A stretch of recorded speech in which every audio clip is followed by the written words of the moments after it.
So it's Starship Captains, and this is designed by Peter B. Hofgaard. It's his first game.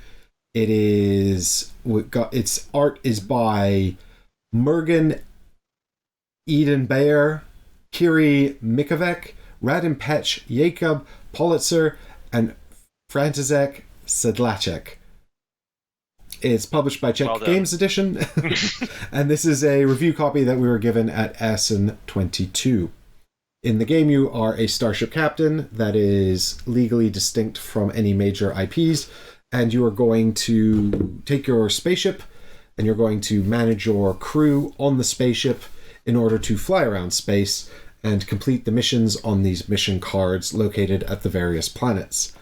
Along the way, you'll be able to research technologies on the technology board. You'll be able to, the technology board down here, and you'll be able to build up relationships with these different factions on their faction board, which will develop rewards as you do that. You'll also be able to interact with your ship here, and every time you do something, you'll have to move your little crew members from the ready room into the doing a thing room, and eventually they'll move back around into the ready room in this system of queuing on the spaceship, queuing to do things so that you can be ready once again to do more things.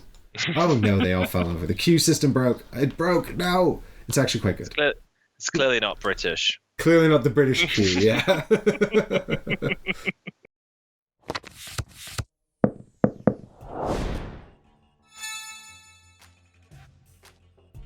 So this is, I would describe this as a solidly middleweight Euro game. We learned it pretty quickly, and it doesn't. We played it at 3. I've only played it the once, but we played it, Michael and I, at 3 players, and it didn't take too long for us to learn it. Although we are also exceptionally good at learning games. Yes, I am. It's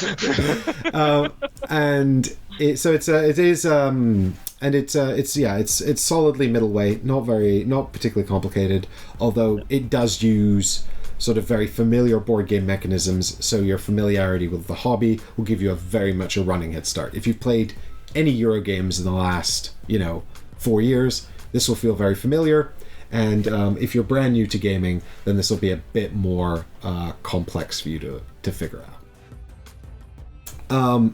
The game is about running a spaceship, and you've got your little spaceship, and you're going to basically be going around the solar system, and you're going to be completing these mission cards. Anyway, here's a mission card, and the mission cards have basically crew requirements. So this one requires you to have a yellow crew member and a red crew member, and then if you complete this, you will get a medal, and you'll get some points, pirate points, and also you'll get 3 moves up on a track, but most importantly, what you'll get is 4 endgame scoring points. So you've infiltrated the pirate base successfully. Well done. And you'll get to keep this card as well, just in case there's points for that at the endgame too. And once you complete the mission, it goes away, and then shortly after, a new mission will appear there for people to complete. The game will take place over the course of 4 rounds, and then it will end, and everyone will total up their points, which have mostly come from mission cards, but will also come from leftover resources like metals, and will also come from some technologies that you might have researched that will give you endgame scoring, although not many points. Most of your points come from the missions. And also there's you could receive damage to your ship, and if you have any damage on your ship as well, those will be negative points counted against you. I guess you can also get these little robots here who are kind of like wild crew members. They can come and basically do anything, any mission, but then they're spent and they go away because they feel like it was rude that you asked them to do that. And so it's primarily sort of resource management, contract fulfillment, and passive upgrades, right? So what you're doing is you're completing these missions here. You've got a technology board here. Well, actually, this is the marketplace here. Every player has their own technology board that looks very similar to this, and you'll be buying these technologies from here. Some of them will be these green ones, which are endgame scoring conditions. And once these are sold, they're gone for the whole game. So if you want one, it's first come, first served, but like I said, they don't score so many points that if you don't get one, it's like a big deal. I won when we played this and I didn't have one. But you'll be putting these out, and then there's a little matching icon game, but basically these are just passive upgrades that sort of allow you to do more things when you do things, whether it's moving around or completing missions or interacting with things. And that's where the player board comes in. You've got 4 actions that you can do in the game, each of which is triggered by one of your crew members. So you can see the 4 actions match up the different colors of the crew members, and each colored crew member can do the matching action. So the red captains here, or officers, they can move the ship. The yellow engineers shoot at things, and the blue science officers do science and technology, and then the gray ensigns, they can only do this, which is to fix the ship if you've taken damage. But any one of these colored pieces can also fix the ship. And so that's basically it. Like, just passive upgrades, complete the contracts, manage the crew, and you can spend medals to upgrade them and things like that. So you're just managing a handful of resources, and that's it. And I'm a big Trekkie, Michael. Maybe you know that. I don't know. I certainly did. I love Star Trek, but I gotta say, this game didn't do a whole lot for me. No. It didn't blow me away either. I don't remember. My initial, I didn't mind it. It's very. Eddie says, "I'm very curious about this one." I think there's a lot of hype about it, Eddie. I think Czech Games Edition were really trying to big it up. Particularly, was it at Essen we saw it? And there was I remember them being a lot of hype and discussion about it, and they were trying to like get the hype around it. And so I went into this thinking, oh, this is going to be quite a surprise, I suppose. I didn't quite know what to expect, but I went in with high expectations, and I don't know if it's because I went in with high expectations because of this buzz that was generated, or maybe something else. But I came away feeling underwhelmed. Might sound a little bit harsh, but just the game to me just seems distinctly average.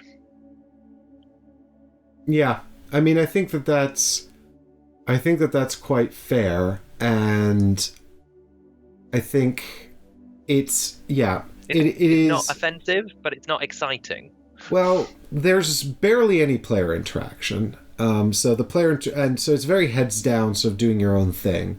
The extent of the player interaction is you bought a tech card I want, or you've just been and completed a mission card that I wanted.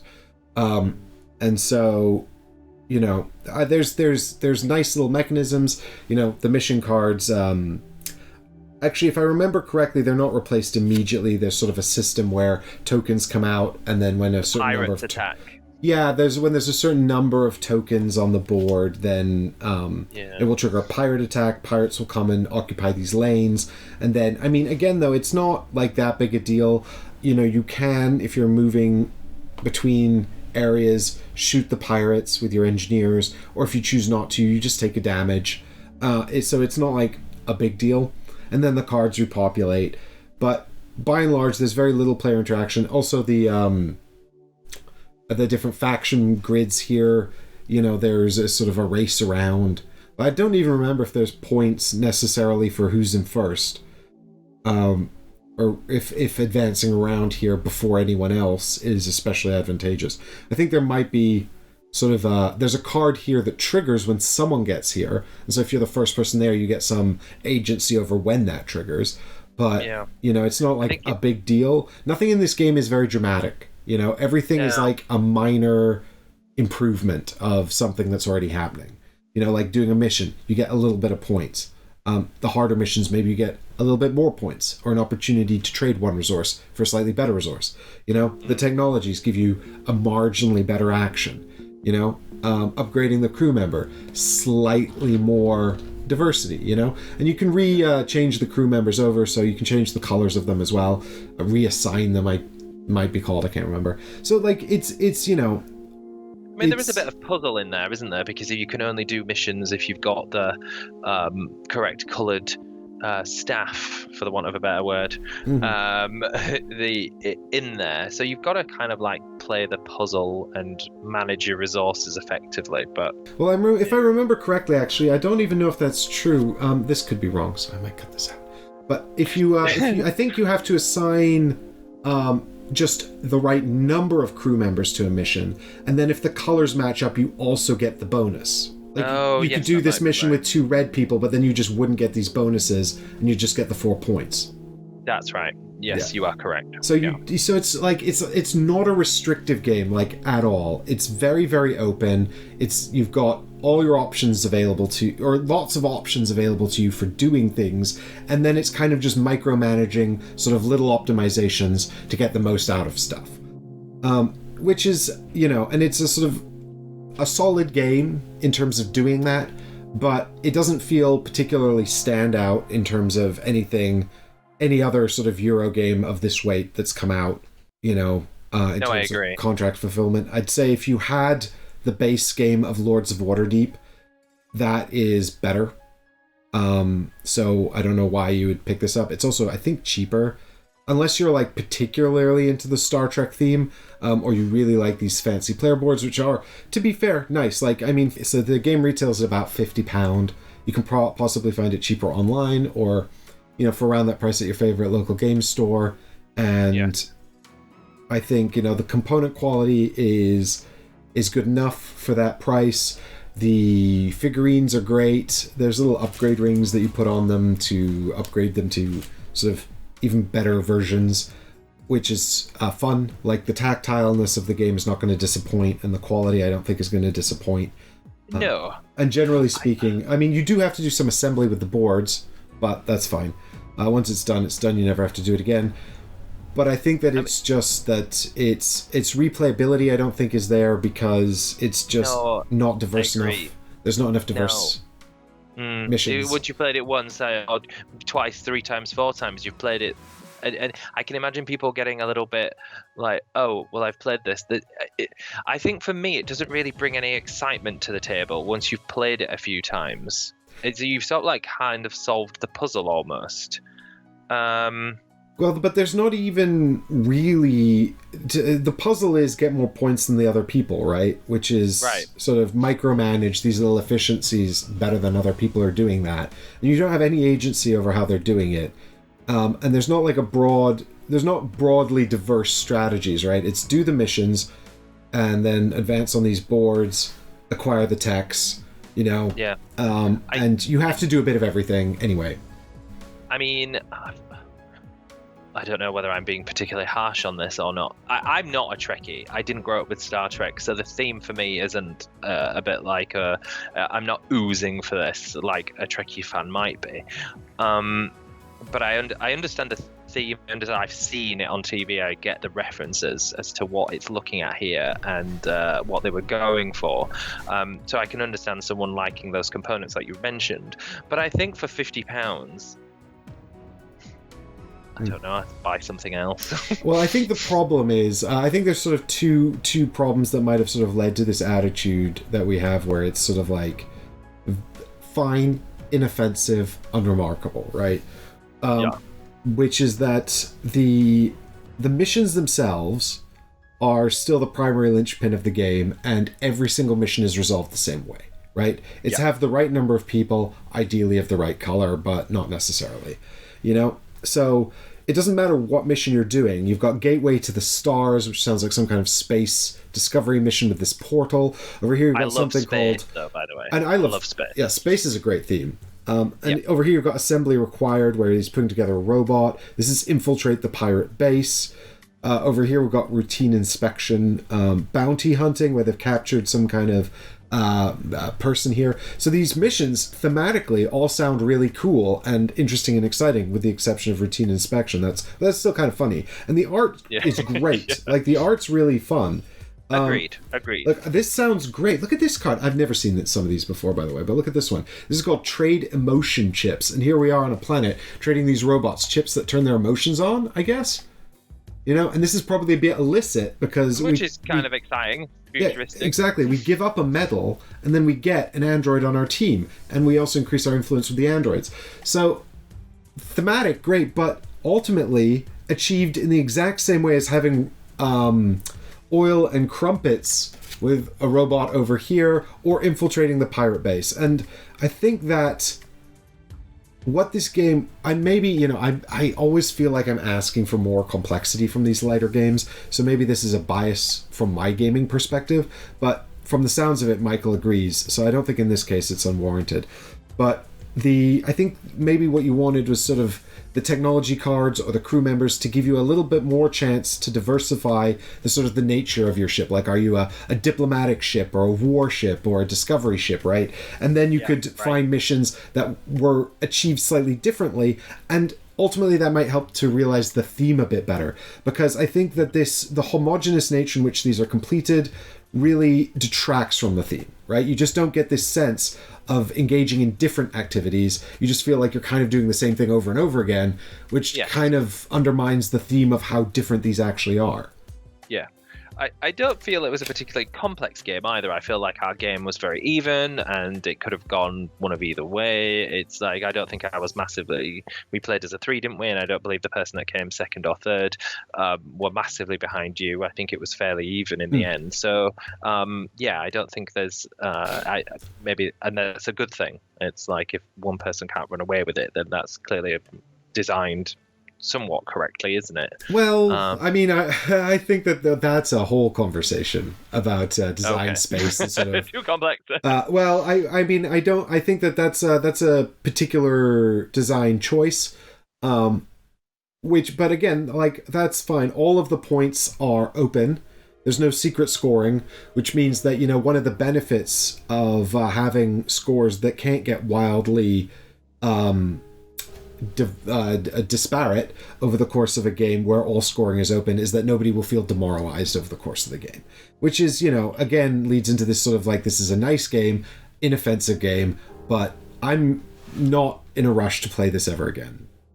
I don't think the next play will reveal anything I haven't seen, and I've only played it once. I think that's a good barometer. Which is not what you want after your first playthrough, do you? You want to be like, oh, I'm excited by this, I want to bring it back to the table straight away. Yeah, well, I think especially with a middleweight or a lightweight game like this, where there's not that many diverse strategies, then you need to have some element of discovery in the game. And the decks of cards are relatively large, so, like, that's a way to add discovery to a game. And when I say discovery, what I mean is new things to see that I didn't see last time I played, right? And cards, big decks of cards, are a way to do that. But unfortunately in this, the mission cards, which are the main deck of cards, all kind of feel the same, And then the technologies don't really feel like they're doing enough interesting stuff to pick up the slack where the mission cards aren't offering it. Yeah. So I think that's going to wrap up our take on Starship Captains for now. If you agree, then leave a comment down below. If you disagree and you think I've missed something or I should have another look at it, please also leave a comment down below, and let me know if you've played as well and what you thought of it. We'd be interested to know. Exactly.